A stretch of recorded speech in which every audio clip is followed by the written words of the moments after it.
हम सभी जानते हैं कि भगवान विष्णु ने देवी लक्ष्मी से विवाह किया, लेकिन क्या आप जानते हैं कि उनकी शादी की कहानी कैसे शुरू हुई? यह सब इंद्र देवताओं के शक्तिशाली राजा से शुरू होता है। इंद्र की अत्यधिक शक्ति और पद ने उन्हें घमंडी और अभिमानी बना दिया था।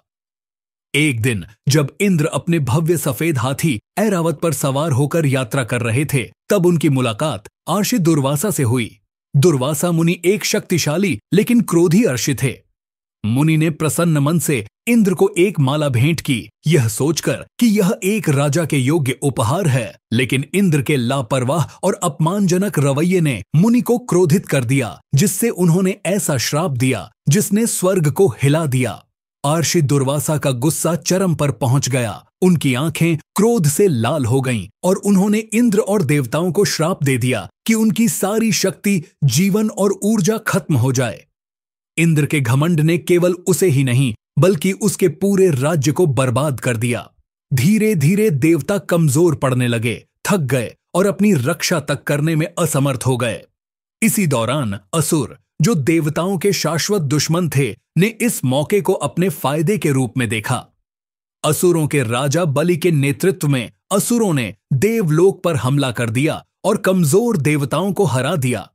यह एक भयानक हार थी और जल्द ही बलि ने खुद को स्वर्ग का नया राजा घोषित कर दिया। हार और अपमान के साथ इंद्र और बाकी देवता सत्यलोक में ब्रह्मा जी के पास पहुंचे। वे पूरी तरह हताश थे और अपनी शक्ति वापस पाने और देवलोक में अपना स्थान फिर से प्राप्त करने का रास्ता ढूंढ रहे थे। लेकिन ब्रह्मा जी भी प्रसन्न नहीं थे। उन्होंने इंद्र को उसकी घमंड और लापरवाही के लिए डांटा और उसे यह याद दिलाया कि शक्ति के साथ जिम्मेदारी भी आती है। फिर भी ब्रह्मा जी जानते थे कि स्थिति गंभीर है। उन्होंने फैसला किया कि इस संकट को केवल देवताओं और असुरों के संयुक्त प्रयास से ही सुलझाया जा सकता है। यह एक ऐसी घटना की शुरुआत थी जिसने पूरे ब्रह्मांड का भविष्य बदल दिया। इंद्र ब्रह्मा के पैरों पर गिर पड़े। उनकी आंखों में आंसू थे क्योंकि वह अपनी गलतियों का पछतावा कर रहे थे। उन्होंने घमंडी व्यवहार किया था और अब सभी देवता दुखी थे। ब्रह्मा इंद्र के पश्चाताप से प्रभावित होकर समझ गए कि गुस्सा इस समस्या का समाधान नहीं करेगा। लेकिन अर्षि दुर्वासा का श्राप इतनी आसानी से नहीं मिटाया जा सकता था। ब्रह्मा ने साई किया और विचार करने लगे कि असुरों के बढ़ते हुए संकट के कारण ब्रह्मांड का भविष्य अब खतरे में था। आगे बढ़ने का एकमात्र रास्ता था संरक्षक भगवान विष्णु से मदद मांगना। वैकुंठ में भगवान विष्णु ने थके हुए देवताओं का स्वागत किया। उनके चेहरे पर एक समझदारी भरी मुस्कान थी। हमेशा की तरह भगवान विष्णु पहले से ही स्थिति को जानते थे और उनके पास एक योजना थी। उन्होंने इंद्र को हल्का सा चिढ़ाया, लेकिन आश्वासन दिया कि आशा है। अमृत, अमृता का अमृत समुद्र की गहराइयों में छिपा था, लेकिन इसे प्राप्त करने के लिए देवताओं को असुरों की मदद की आवश्यकता होगी। हालांकि इससे देवताओं में उलझन बढ़ी। विष्णु की चमकती आंखों और शांत आत्मविश्वास ने उन्हें आश्वस्त किया। अपनी योजना को क्रियान्वित करने के बाद विष्णु ने देवताओं को याद दिलाया कि वे चर्निंग के दौरान वासुकी की पूंछ पकड़ें, एक रहस्यमय लेकिन महत्वपूर्ण निर्देश जो बाद में बहुत महत्वपूर्ण साबित होगा।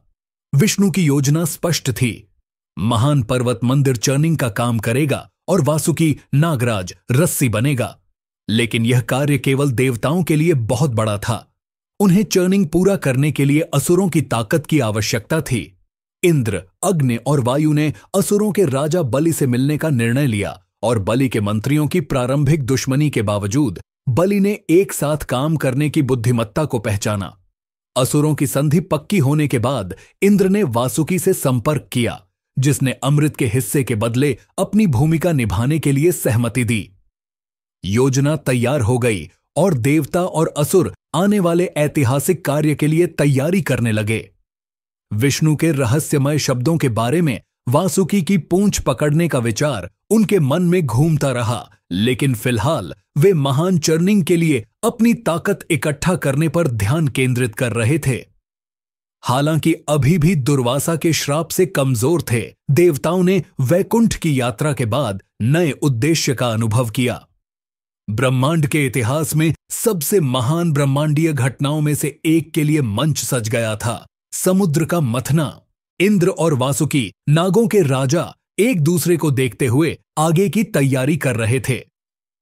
देवता और असुर, जो आवश्यकतानुसार एकजुट हुए थे, ने महान पर्वत मंदिर को मथने की छड़ी के रूप में चुना, लेकिन पर्वत को मुक्त करके समुद्र तक ले जाना कोई आसान काम नहीं था। उनकी संयुक्त शक्ति विफल रही और महान पर्वत ने फिसलकर कई लोगों को अपने वजन से कुचल दिया। जब उम्मीद लगभग खत्म हो गई, इंद्र एक पेड़ के नीचे बैठकर अपने देवताओं की हानि पर गहरे विचार में डूब गए। उनकी चुप्पी में की गई प्रार्थनाएं स्वर्ग तक पहुंच गईं। तभी उन्होंने अचानक एक ऊर्जा की लहर महसूस की, एक परिचित दिव्य उपस्थिति। विष्णु अपनी पूरी महिमा में प्रकट हुए। शांत ग्रेस के साथ मुस्कुराते हुए उन्होंने पर्वत मंदिर को आसानी से उठाया और गरुड़ की पीठ पर रख दिया। एक मंत्र का उच्चारण करते हुए विष्णु ने गिर गए देवताओं और असुरों को पुनर्जीवित किया और वे सभी आभार के साथ झुक गए। नई आशा के साथ देवताओं और असुरों ने पर्वत को समुद्र में ले जाने के लिए यात्रा की। लेकिन जैसे ही उन्होंने पर्वत मंदिर को समुद्र में रखा, एक नई समस्या उत्पन्न हुई। पर्वत गहरे समुद्र में डूबने लगा, जिससे किसी के भी पहुंच से बाहर चला गया। इंद्र फिर से निराश भगवान विष्णु की ओर मुड़े और समाधान की प्रार्थना की।